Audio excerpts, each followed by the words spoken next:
Yalada Yuda, Yulumburu, Nayu, Wawu Wawu.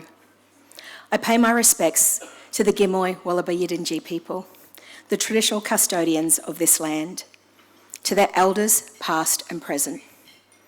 I acknowledge all First Nations people here with us today and our allies. Thank you for joining us.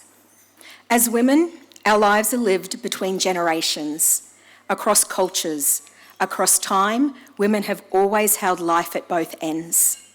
We welcome babies and we walk with our elders all the way home. We carry memory, we carry hope. That is our humanity.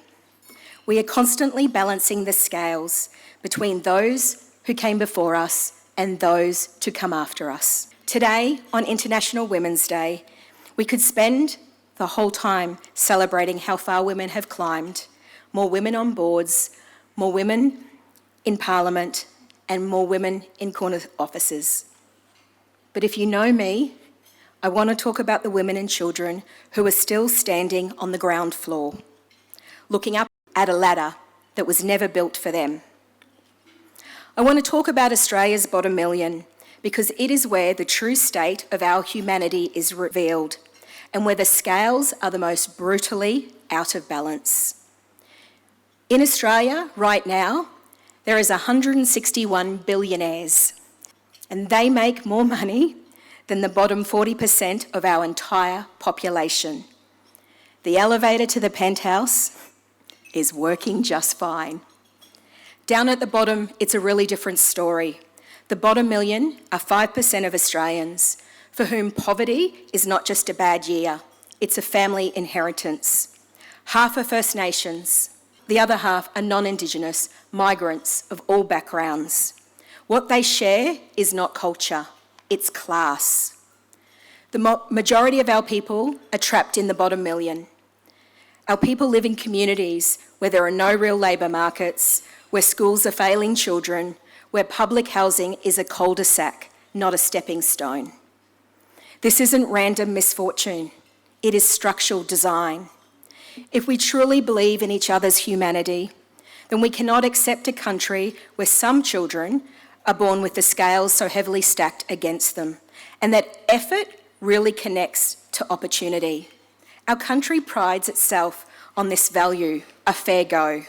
But for too many families, the fair go is not a result they experience.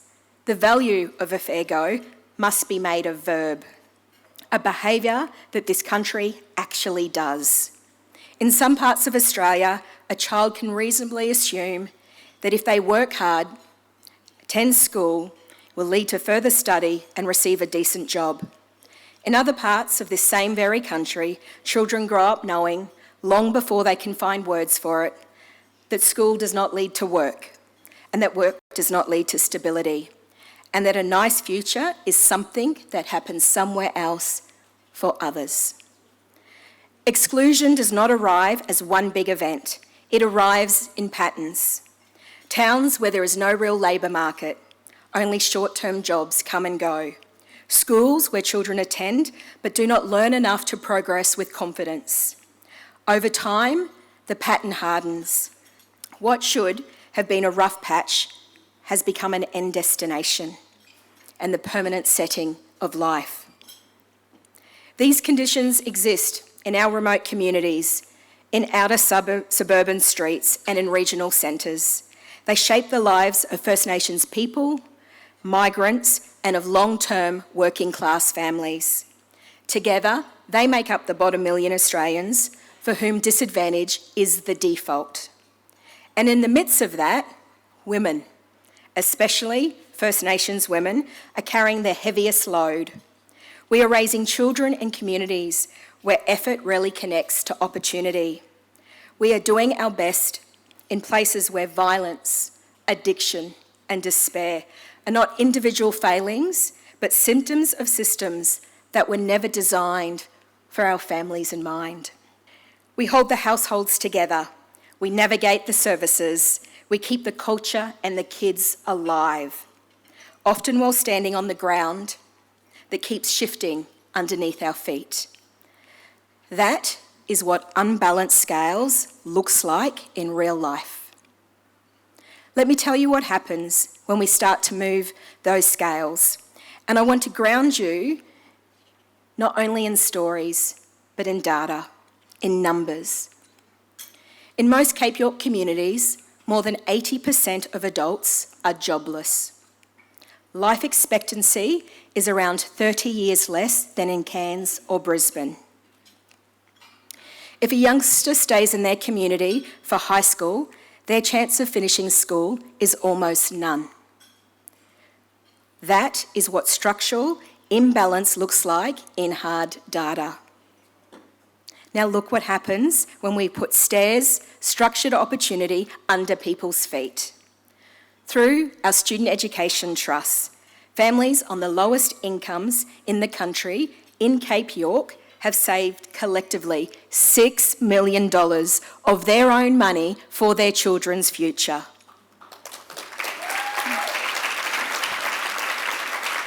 Not government money, their money, locked away for school fees, uniforms, books, graduation gowns. In our Cape York Leaders program, remote students who would have otherwise faced a less than 5% chance of finishing school are now completing Year 12 at 94%. Nearly every student we support into quality schools experiences Year 12 success. Around 70% of those graduates go straight into full-time work, apprenticeships or further studies.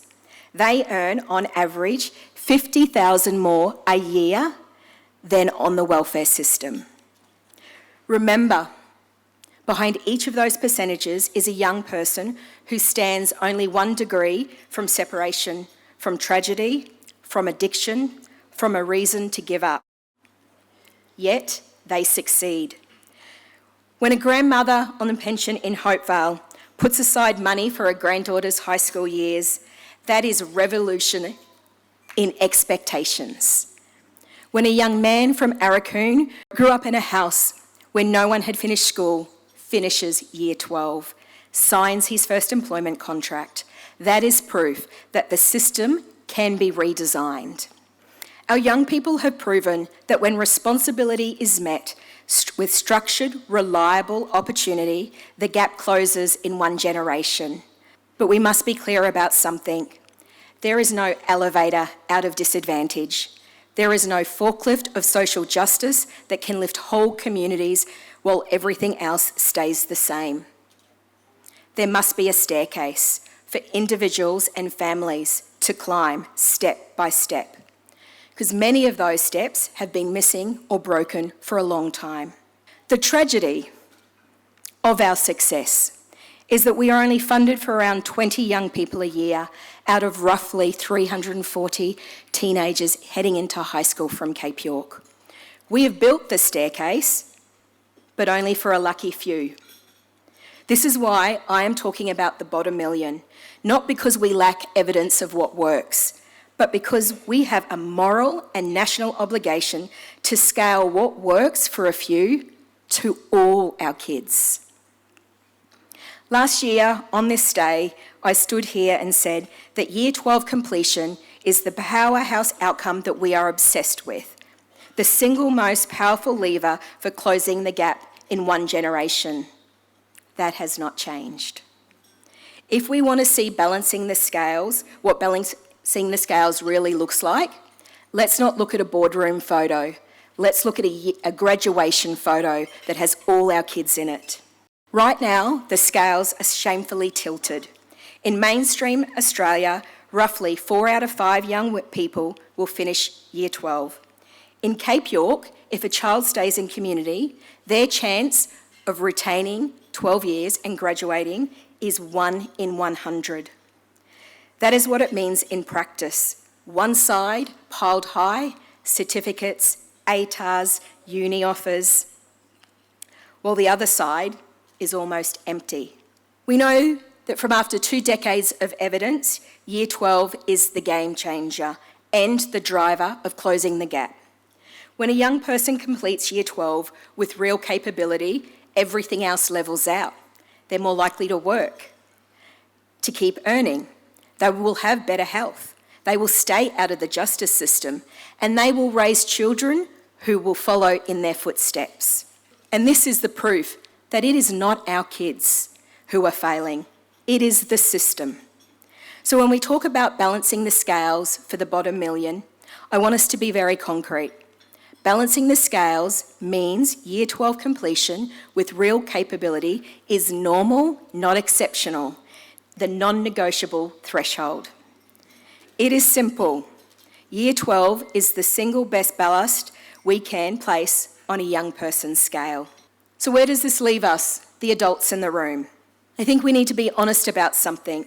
First Nations adults in this room and our communities, we are the gap. We are the statistics that's reported in the Closing the Gap reports.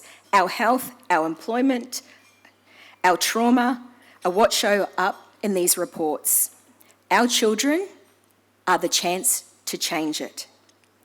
Our task as adults is to do the hard work of reshaping ourselves and the system so that the next generation does not inherit what we did.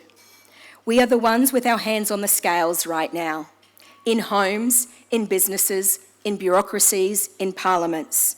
The question is whether we use the power to keep the scales as they are now or to finally shift the weight to the side where it's been empty for too long. We and I draw inspiration from the women on the ground in Cape York. They are indeed the most powerful force of change in our region. When women move, families move. When families move, communities move. I've had the great privilege of working alongside these remarkable women. Our founder said it best in one of his writings. There is no more jealous and no more powerful of a drive of progress than the tender regard that a mother has for her own. The mother whose jealous regard is for the prospects of the children is the most powerful engine for social progress. Our women know exactly what Noel is talking about. I would not want to stand between any of you and the future that you have in mind for your children. I don't want to stand between any of you and your grannies. Again and again in Cape York, women's love has become reform. It is women who wanted more for girls, dropping out of school because of pregnancy or complex challenges. These aunties and grannies worked with us to co-design and create the Cape York Girl Academy. The Cape York education reform was driven by women. Around 80% of these leaders were women like Phyllis Younger-Porter, Maureen Liddy, Doreen Hart, and the late Annie Creek, and so many more. Around 90% of these women drove our courageous welfare reform agenda. Over 70% of these women stood up as local commissioners and made the Family Responsibilities Commission work were women. And every day, women keep driving change with their choices. 98% of Cape York Leaders Program applications for scholarships are made by women. 81% of the financial donations to our children's education and savings accounts are women. 5 million of the $6 million I talked about contributed to education savings accounts are from our women. 80% of our Mai market customers are women, stretching every dollar of food for their families. Again and again, women's love becomes reform. Their persistence becomes policy. Their insistence becomes social change. One of the most harmful ideas we live with is this singular notion of Indigenous identity, that there is only one way to be a true blackfella, that if you succeed in education, business or leadership, you are somehow less authentic. Our identity cannot be measured in fractions. We are layered. Our foundational layers are kinship, culture, language. On that foundation, life adds whole other layers. I'm a daughter, a mother, an auntie, a colleague, a chief executive, and even a basketball tragic. None of these layers cancels the others. Each layer builds out who they are and what we are capable of. Leadership sits in these layers. We are on the dance floor, in classrooms, in courtrooms, in hospital wards, and in offices. We are also on the balcony, looking upon the whole story. From the dance floor, we feel the heat, the pressure, constraints. From the balcony, we see the stairs that are missing and which children are falling through the cracks. Which side of the scale is too light or weighed down? Good leaders move between both, close enough to feel and high enough to see. There is another balance we have to hold, the balance between our generations. Young people are walking through a world we never had to face. Constant screens, curated information, manipulated feeds, unprecedented access to information, opinions, and constant comparison. They are more anxious, lonely, insecure, and less trusting of institutions before any other generation. And given what they have seen, that's a very logical outcome. They are products of an environment we have allowed to exist. So when they arrive in our workplaces, distrusting, impatient for change, convinced they know more than us and that we're stuck in the mud, our job is to not dismiss them. Our job is to show them what AI cannot do, that true virtues of real human connection, human judgment, free and critical thinking, and human collaboration. Because AI is not aligned with human goals, big tech is not running to goals of us as humans. We will need our young people to navigate this information revolution, where facts have stopped mattering, and have the capabilities to design better than the failing systems of our time. For this, real human judgment is required. Because it is International Women's Day, we really should take a victory lap for women. There are more women on boards and more women just leaning in.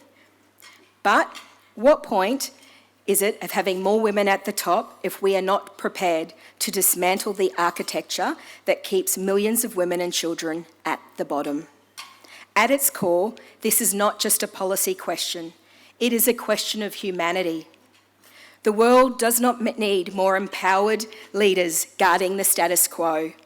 The world needs courageous leaders, especially women, who are prepared to use their power to change the rules of the game. So I speak directly to the better angels of your nature, to the part of you that knows that power is a responsibility, not a perk. If you're in corporate Australia, you have the power to turn diversity initiatives into real structured pathways from the bottom million into your workforce. Mentoring, sure, it's nice, but jobs and entry-level jobs that connect to real learning and progression are transformational. If you're in government, you have the power to stop hiding behind programs and start insisting on outcomes. Stop measuring success by how many services you fund. Start measuring it by how many kids from the bottom finish year 12 and get a job. Buy a home. Let that be the scale of which your budgets are weighed. If you're in our Indigenous community-controlled organisations, you have the power to keep leading from the radical centre, backing our people to take responsibility and demanding that systems finally deliver opportunity in return. Refuse business as usual system failure. Courageous leadership is not pretty, but if leadership doesn't cost you anything, it's probably just cosmetic. When I look at a young woman from remote Cape York on our Leaders program, blazer on, ambition on track, culture in her boots, I just have so much hope for our future. Her achievement shows what becomes possible when Australia chooses to extend real opportunity to the bottom and when women who have made it holds the ladders for others. Today, I'm not asking you to clap for the women who made it. I'm asking you to work with us walk with us, stand by us to change the system so that more women, more families and more communities can make it too. For the love of our children, I ask you to stand with us. Yalada.